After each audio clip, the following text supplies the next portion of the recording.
연말이 되면 빠지지 않고 등장하는 진풍경이 있습니다. 바로 시상식입니다. 오늘 오후에 우리도 시상식이 있습니다. 그 어떤 시상식보다도 큰 시상식이 될 겁니다. 대종상 시상식, 연기대상 시상식, 연예대상 시상식, 모든 방송국에서 가요대상 시상식 등 수많은 시상식이 진행이 됩니다. 그 중에 제 기억에 남는 시상식이 하나 있는데 2009년 서울올림픽공원에서 열렸던 제46회 대종상 영화제 시상식입니다. 그 당시 유명한 영화배우들, 유명한 인사들이 다 참석했는데 그 중에 고 안드레 김 패션 디자이너가 던진 한마디가 유행어가 됐습니다. 여러분도 기억하실 겁니다. 아름다운 밤이네요. 이게 잘 안 되네요. 오늘 연습을 많이 했는데. 비웃지 마세요. 이 설교가 예술이기 때문에 이 얼마나 다시 한번 해보세요. 아름다운 밤이네요. 우리 이종철 장로님이 혀가 잘 구부러져 잘하시는데 이 아름다운 밤이네요. 이 한마디는 그 당시 한 해를 열심히 달려온 많은 사람들에게 공감대를 형성했습니다. 상을 받는 수상자에게는 축하의 의미를, 상을 받지 못하는 후보자에게는 아쉬움의 위로를, 또한 TV를 시청하던 시청자들과 한 해 동안 수고한 모든 사람들에게 수고와 노고에 대한 위로와 격려의 말이 됐습니다. 사랑하는 성도 여러분, 우리는 오늘 이 시간 하나님이 함께하는 2013년도 마지막 주일 예배를 드리고 있습니다. 하나님은 이 예배를 통해서 한 해 동안 정말 애쓰고 수고하신 여러분들에게 격려하고 위로하고 하늘의 풍성한 상급을 주시기를 원하십니다. 한 해를 보낼 때마다 여러 가지 결심도 많이 하고 또 작정도 많이 합니다. 한 해를 지내놓고 보면 얼마나 내가 하나님 뜻대로 살지 못했는지 후회가 됩니다. 그러나 그렇다고 해서 새해를 맞이하면서 될 대로 되라는 식으로 신앙생활을 계속하는 사람은 아무런 발전도 변화도 열매도 없습니다. 이 묵은 해를 보내면서 자기 자신을 깊이 반성하고 회개할 것을 철저히 회개하고 새롭게 결단을 내리고 새롭게 결심을 해야 됩니다. 이런 사람이 신앙의 발전도 있고 축복도 있고 좋은 풍성한 열매도 맺게 되는 것입니다. 다니엘도 다니엘 1장 8절에 보니까 다니엘은 뜻을 정하여 왕의 음식과 그가 마시는 포도주를 자기를 더럽히지 아니하기로 결심했다고 했습니다. 그는 결심뿐만 아니라 70년 동안 그 결심대로 그 믿음으로 살았습니다. 그는 먹고 싶지만 죄악된 것을 먹지 않았고 정욕대로 자기 욕심대로 행하지 아니하므로 훗날에 이 일로 굶주린 사자굴 속에 던짐받았지만 하나님이 지키시고 보호해 주시고 승리케 해주셨습니다. 어떤 사람이 말하기를 하나님을 위해서 위대한 일을 꾀하라. 그리고 나서 하나님으로부터 위대한 것을 기대하라고 했습니다. 이제 여러분은 이 묵은 해가 가기 전에 위대한 결심을 하시기 바랍니다. 버려야 될 나쁜 습관은 과감하게 버리고 2014년도를 출발하는 결단이 여러분에게 있기를 바랍니다. 오늘 본문에 보면 어떤 사람이 포도원에 무화과나무를 심었는데 열매를 얻으려고 매해 추수할 때마다 와봤는데 3년이 지나도록 아무런 열매를 맺지 못했습니다. 그래서 주인이 농부에게 말하기를 내가 3년이나 와서 열매를 구하되 얻지 못했으니 도끼로 찍어버려라. 어찌 땅만 버리냐고 말하자 농부가 말합니다. 주인이시여 금년 한 해만 더 기다려 주십시오. 내가 두릅하고 거름을 줄이니 이후에 만일 열매가 열리지 않으면 찍어버리소서라고 애원하는 말씀입니다. 이것은 농부가 지금까지 열매 맺지 못한 것을 반성하고 이제 새해는 새로운 결심과 결단을 가지고 열매를 맺겠다는 것입니다. 우리 예수 믿는 성도는 하나님 앞에 열매를 내놔야 됩니다. 지난 1년의 믿음 생활을 되돌아보고 여러분의 삶을 되돌아보고 하나님 앞에 열매를 내놔야 됩니다. 언젠가는 우리가 행한 대로 우리가 뿌린 대로 다 심판하시고 결산할 때가 옵니다. 사랑하는 성도 여러분, 2013년도를 지혜롭게 청산하고 우리는 새해부터 주님 앞에 열매 맺는 생활을 해야 됩니다. 여러분, 2014년이란 이 무화과나무의 풍성한 열매를 맺게 하려면 첫째는 잘라버릴 것은 과감하게 잘라버리는 결심이 있어야 됩니다. 과수원을 하는 농부는 좋은 열매를 맺기 위해서 열매 맺지 못하는 것들, 쓸데없는 가지들은 과감하게 잘라버립니다. 영적으로 우리 인생도 마찬가지입니다. 우리가 새 풍성한 열매를 맺기 위해서, 복된 새해를 만들기 위해서는 우리의 잘못된 생활의 가지를 반드시 잘라버려 줘야 됩니다. 첫째로 내 마음속에 있는 부정적인 생각의 가지를 잘라버리는 결심이 있어야 됩니다. 이 무화과나무가 열매를 못 맺는 이유가 뭡니까? 과수원의 과실이 열매 맺지 못하는 것은 거름이 부족하거나 물이 부족하거나 적당한 일조량이 부족하거나 무화과나무가 견딜 만한 적당한 비바람이 없었기 때문입니다. 여러분, 우리의 신앙생활도 영적인 삶도 마찬가지입니다. 우리 인생과 신앙이 열매 맺지 못하는 것은 기본이 부족하거나 기본에 문제가 있기 때문입니다. 여기 기본은 바로 우리의 생각입니다. 이 생각은 능력이 있어서 그 사람의 어떤 생각을 하느냐에 따라서 그 사람의 삶이 결정되는 것입니다. 우리가 좋은 생각을 많이 하면 행복한 삶을 누리게 되고, 나쁜 생각을 많이 하면 불행한 삶을 살게 됩니다. 여러분, 위대한 물리학자 아인슈타인은 사람이 나쁜 생각을 몰아내려면 11배 이상의 좋은 생각을 해야 된다, 그렇게 말했어요. 이 나쁜 생각이 얼마나 내 인생에, 내 삶에, 영적인 신앙에 독약과 같은 것인지 말해줍니다. 에베소 6장 10절에 보니까 끝으로 너희가 주 안에서와 그 힘의 능력으로 강건해지고 마귀의 관계를 능히 대적하기 위하여 하나님의 전신갑주를 입으라고 했습니다. 여러분, 마귀의 계기가 어디서 나오느냐? 혈과 육에 관한 것이 아닙니다. 우리의 생각 속에서, 우리의 영적인 삶 속에서 일어나는 것입니다. 또 잠언서 23장 7절에 보니까 대적 그 마음의 생각이 어떠하면 그 위인도 그란즉 그랬습니다. 마음속에 어떤 생각이 있느냐에 따라서 그 사람이, 그 위인이 그렇게 된다는 것입니다. 마음속에 지저분한 생각으로 가득 차 있으면 그 사람의 삶의 방향도 지저분해지고, 그리고 결국 그 위인도 지저분한 인간이 됩니다. 마음속에 복된 생각으로 가득 차 있으면 그 사람의 삶의 방향도 복된 방향으로 가고, 그 사람의 위인도 복된 위인이 되는 것입니다. 생각의 힘이 이렇게 큰 것입니다. 여러분, 생각은 인생의 설계도와 같은 것입니다. 우리의 생각이 어떻게 마음 먹느냐에 따라서 우리의 삶의 방향도, 우리의 삶의 질도 바뀌게 되는 것입니다. 여러분의 삶은 어떻습니까? 여러분의 생각 속에는 무엇이 있습니까? 부정적인 생각, 어두운 생각, 남을 비호하는 생각, 억울하고 분한 생각, 원망하는 생각을 잘라버려야 됩니다.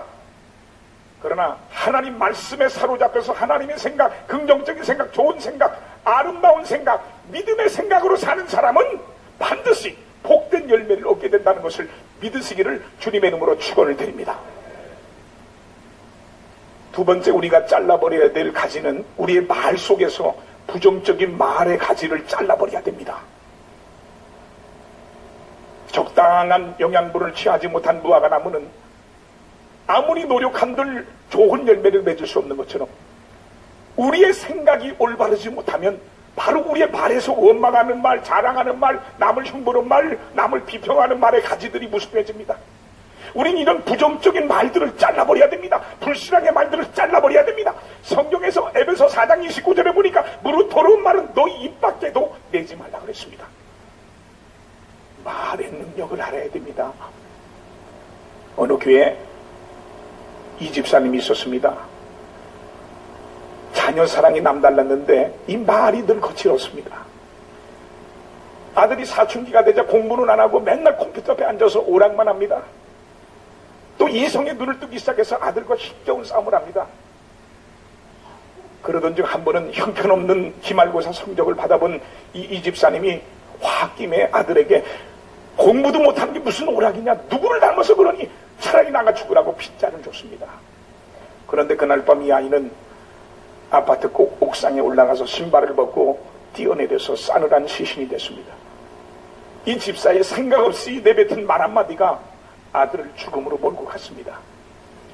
세계적으로 유명한 미국 존슨 홉킨스 대학병원에 소아신경과 벤 카슨 박사가 있습니다. 그는 어린 시절 피부가 검다는 이유로 백인들 친구들에게 따돌림을 당했고 초등학교 때는 공부를 너무 못해서 항상 꼴찌를 했습니다. 그런 그가 기적의 손이라고 세상 사람들에게 칭송받는 세계적인 외과 의사가 된 것은 그의 어머니의 따뜻한 격려가 있었기 때문입니다. 그의 어머니는 늘 벤에게 벤, 너는 마음만 먹으면 무엇이든지 할 수 있어. 다른 사람이 할 수 있으면 너는 더 잘할 수 있단다 라고 격려를 했습니다. 그는 나중에 이렇게 고백했습니다. 어머니는 늘 나를 격려하며 용기를 주셨어요. 그 덕분에 오늘날 제가 있을 수 있었습니다. 예수님의 말 한마디가 천냥빛도 갚는다고 했습니다. 이 말 한마디가 얼마나 중요한지, 내 인생에 얼마나 중요한지 모릅니다. 민수기 14장에 보면 적과 끓인 가나안 땅으로 가던 이스라엘 백성들이 불평하고 원망하다가 결국 축복의 땅을 눈앞에 두고 구경만 하고 들어가 보지도 못하고 광야에서 비참하게 모두 죽었습니다. 그러나 여호수아 갈렙은 그들은 우리 밥이다, 그들의 부자는 그들에게 떠났고 하나님은 우리와 함께 하신다고 외쳤고 결국 그들이 말한 대로 적과 끓여온 축복의 땅에 들어갔습니다. 그러므로 사랑하는 성도 여러분, 민수기 14장 28절에 보니까 여호와의 말씀에 내 삶을 두고 맹세하노라. 너의 말이 내 귀에 들린 대로 내가 너에게 행하리라고 했습니다. 오늘 이 말씀은 하나님의 귀에 들린 대로 행하시겠다는 겁니다. 너희가 말한 대로 행하시겠다는 겁니다. 얼마나 무서운 말씀입니까? 여러분, 우리의 말 속에는 놀라운 권세가 있습니다. 놀라운 능력이 있습니다. 놀라운 성취력이 있습니다. 잘 들으십시오. 하나님은 우리의 생각과 말에 따라서 움직이시는 분입니다. 내가 사용한 언어들이 내 인생을 만들었다는 것을 기억하십시오. 그러므로 내 인생이 곤고하고 피곤하다고 짜증만 낼 것이 아니라 내 언어가, 내 말이 어떤 언어를, 어떤 말을 쓰는지 살펴보시고 부정적인 말은 반드시 잘라내는 현명한 성도들이 다 되시기를 주님의 이름으로 축원을 드립니다. 세 번째, 우리가 잘라내야 될 가지는 우리의 습관에서 부정적인 행동 습관의 가지를 잘라버려야 됩니다. 여러분, 우리의 생각과 말은 곧 행동인 습관으로 진행이 됩니다. 그 사람의 습관이 그 사람의 운명을 좌우합니다.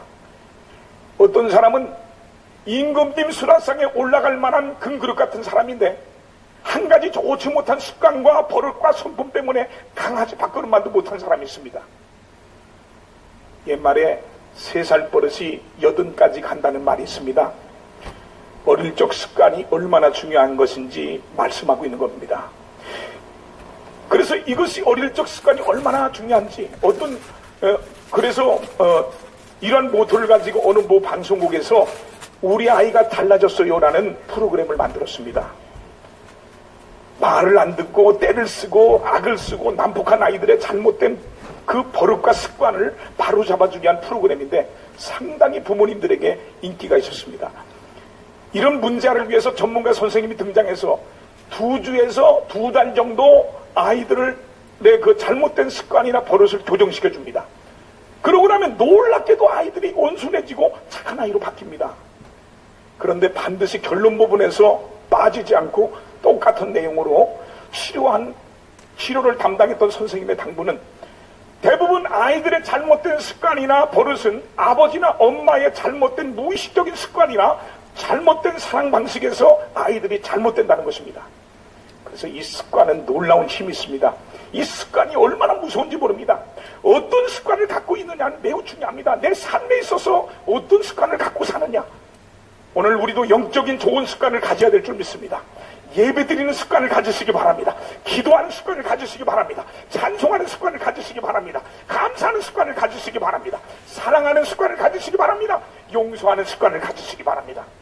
오늘 우리는 이제 좋지 못한 습관이나 좋지 못한 성질을 고치도록 결단합시다. 사랑하는 성도 여러분, 사람은 생각하며 사는 존재입니다.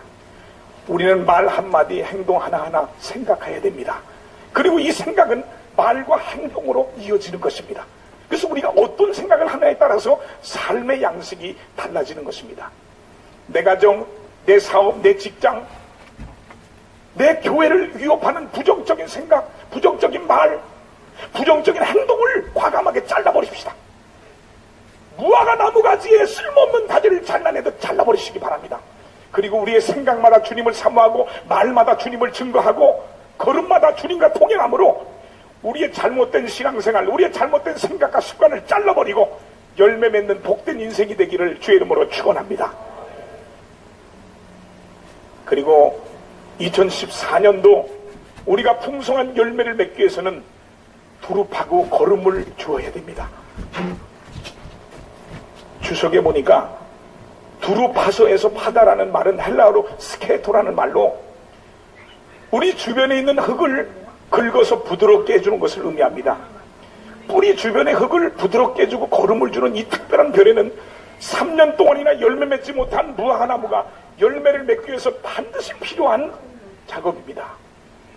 그러므로 우리는 두릅하고 거름을 주는 열심히 있는 생활을 해야 될 줄 믿습니다. 새해부터는 분발해서 지킬 것은 어떤 일이 있어도 지키고 행할 것은 행하겠다는 결단과 결심이 있어야 됩니다. 위대한 신앙의 선조들이 다 그랬습니다. 아브라함이 그랬습니다. 어딜 가든지 제단부터 쌓고 여호와 이름을 먼저 부르고 하나님 앞에 예배드리는 데 성공했습니다. 하나님께서 떠나라 하실 때 두말하지 않고 정든 고향 친척을 버리고 떠났습니다.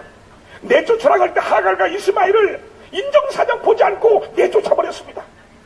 하나밖에 없는 외아들을 잡아서 바치라고 했을 때 이유를 대지 않고 변명하지 아니하고 그대로 바쳤습니다. 다니엘은 하루에 3번씩 예루살렘을 향해서 창문을 열어놓고 기도하는 습관을 가졌습니다. 아무리 바빠도 아무리 원수들이 죽이려고 해도 기도하는 습관을 버리지 않았습니다. 위대한 조상들의 이러한 순종이 어디서 나왔습니까? 이런 결심과 결단이 어디서 나왔습니까? 바로 하나님 앞에 제단을 쌓는 일을 가장 중요하게 여겼기 때문입니다. 그렇습니다. 열매 없는 무화과 나무가 열매 맺기 위해서는 두릅하고 거름을 주듯이 우리는 우리의 근본이 되시고 우리의 자원이 되시는 하나님 안에서 살면 됩니다. 예배 속에서 살면 됩니다. 예배의 성공자가 되어야 됩니다. 예배 하나만 달드려도 하나님은 2014년 축복하실 겁니다. 형통케 하실 겁니다. 동양의 성자라고 불리우는 가가와 도요히코 씨는 만일 내게 이 기도하는 한 시간이 없었다면 오늘의 내가 될 수 없었을 것이다 라고 말했습니다. 기도는 예배 속에서 이루어졌습니다. 예배 속에서 반드시 하나님께 아뢰고 하나님께 응답받는 신앙이 되어야 될 줄 믿으시기 바랍니다. 사랑하는 성도 여러분, 1년 52주 동안 몇 번이나 주일 성수를 했습니까? 예배 시간 때마다 지각하지 않으셨습니까? 설교 시간에 좋은 습관은 언제 끊으시겠습니까? 가정 예배는 언제 그만두셨습니까? 새벽기도 철야기도 한번 제대로 했나? 예배 출석, 봉사생활, 11조 생활, 전도 생활을 제대로 했나? 무엇 하나 열매 맺지 못해 잘라버리고 싶은 무화과나무는 아닙니까? 어떤 분은 낮 예배는 잘 나오는데 오후 예배, 수예배, 철야기도, 새벽기도 의뢰이 나올 생각을 안 하는 분이 있습니다. 오늘 깊이 반성하고 회개해서 새해부터는 두릅하고 거름을 줘서 예배로부터 열매를 맺기를 바랍니다. 예배 속에서 성령의 임재의 열매를 맺길 바랍니다. 예배 속에서 기도 응답의 열매를 맺길 바랍니다. 예배 속에서 가정과 사업과 직장의 문제들이 해결되는 열매를 맺을 수 있기를 축원드립니다. 사랑하는 성도 여러분, 우리 인생의 시간이 그리 길지 않습니다. 마태복음 3장 10절에 이미 도끼가 나무 뿌리에 놓였으니 좋은 열매 맺지 아니하는 나무마다 찍어 불에 던지우리라고 했습니다. 무근해와 더불어 잘라버릴 것은 과감하게 잘라버리고 두릅하고 거름을 주듯이 적극적으로 주의 일에 힘쓰고 모든 신앙생활에서 꼭 지켜야 될 좋은 습관을 지키되 최선을 다해서 지키길 바랍니다. 그래서 다가오는 2014년도는 오직 믿음으로 지금까지 없었던 하나님의 놀라운 은혜와 축복을 받는 많은 열매를 풍성히 맺는 복된 한 해가 꼭 되기를 주의 이름으로